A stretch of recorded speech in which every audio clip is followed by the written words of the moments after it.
So poops, we talked about the most qualified professor just the other day, and I'm sure some of you are wondering how she's doing this. How can a person be that stupid? Declaring, haha, she's so dumb, natural selection's gonna get rid of her. But I have the questionable honor of telling you that you are wrong. This woman is thriving because of our anti-colonial simps.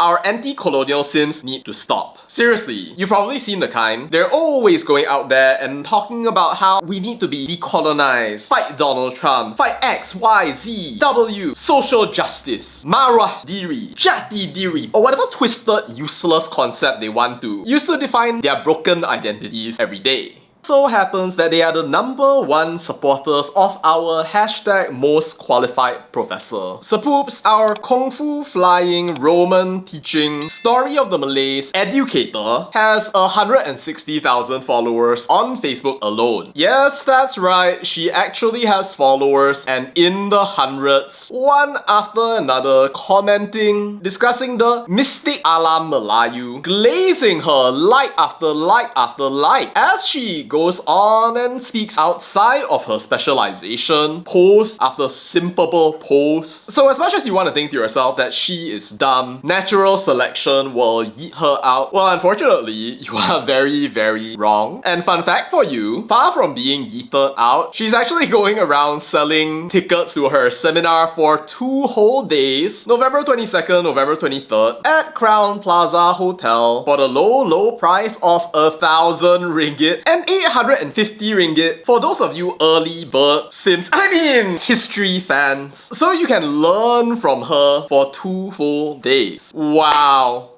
That's right, Sapoops, you get to pay for the privilege of being brainwashed, told that the Malays could fly, shake the hand of Siti Khadijah's descendant, and redeem your free jati diri. Hidup bangsaku. Now, I sincerely doubt that the vast majority of her audience can pay the 1,000 ringgit or the 850 ringgit that she's charging for her half-truths, myths made literal, questionable academic exposition, and a nice 2 days of gaslighting people telling them that her critics misunderstood while throwing out one story at a time. But the very fact that she's putting out this nonsense and people are hitting like all the way suggests that whatever we say, there is a demand for this kind of thing. And there it comes from our anti-colonial sims. They come in different forms, but the underlying principle is always the same. When in doubt, never waver, keep calm and blame colonialism. Cannot get your dream job? Colonialist. Lose money in the stock market? Colonialist. Low GDP? Colonialist. Poor education? Colonialist. Somehow so proud of being merdeka, but using all of their free time to talk about the alleged colonialists no longer in Malaysia, letting them live rent-free in their heads every single day while saying that they are the most merdeka in the world. So they go posting all day and all night on Kisah Sejarah Melayu about how our history was so agung dan indah, the very best in the world. Do you know that actually we were a maritime civilization? Do you know that we were so amazing? Do you know that our silat, our martial arts, was stronger than Krav Maga, Jiu-Jitsu, and Karate combined? Your outfits are pretty lit though, not gonna lie. Wow.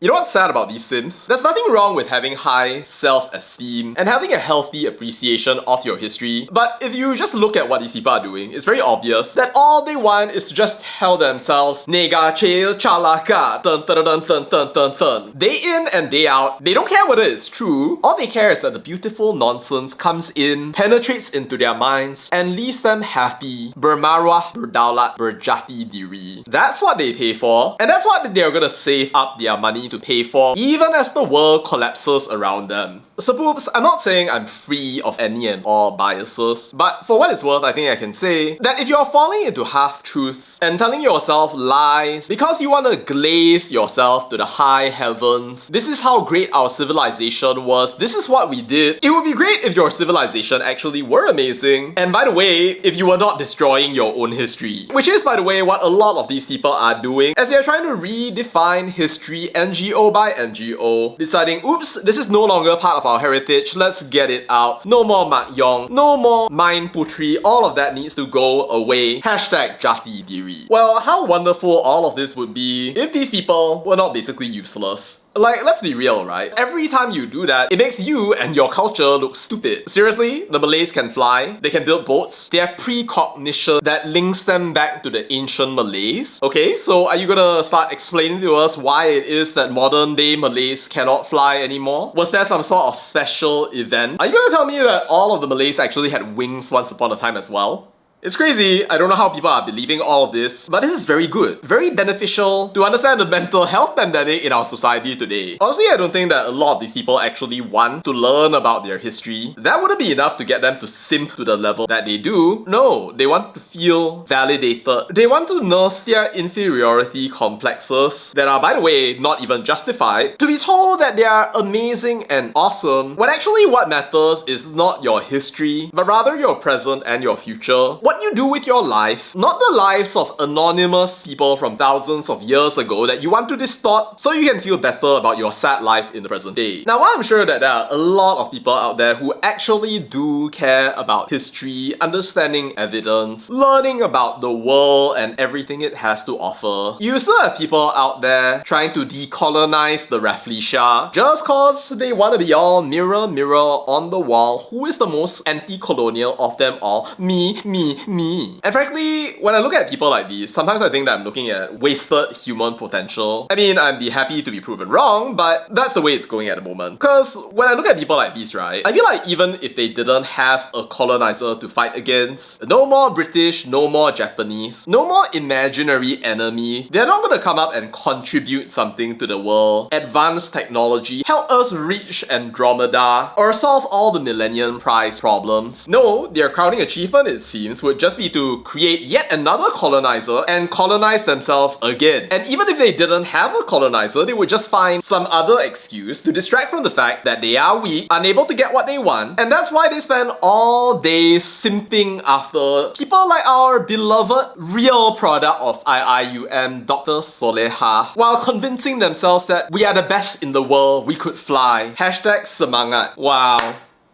What a wonderful pastime. Well, it is what it is. To our anti-colonial sepoops, semoga cepat berezeki, so you can earn your 850 ringgit or 1,000 if there are enough stupid people, and pay this woman to give you a whole spiel, a yarn, and to learn about your own history, because surely that's the only way. But you know what would be better? Get yourself some self-confidence at the price of 0 ringgit. Maybe donate to your sepoop if you have so much money, but really, at the end of the day, you don't need fast talking influencers, not her, not me, to tell you what you believe about your life, your history, your world. Because whether you like it or not, you have to actually build that image for yourself. That's how you really become decolonized. You become mandiri. Ideally not like these fake mandiri sepoops though. As like Hussein Alatas might have said. Because as far as I can see, by going out following cap like this, liking and simping every one of those videos of your grand rich history, you're not decolonizing anything. Because all you're doing is colonizing your mind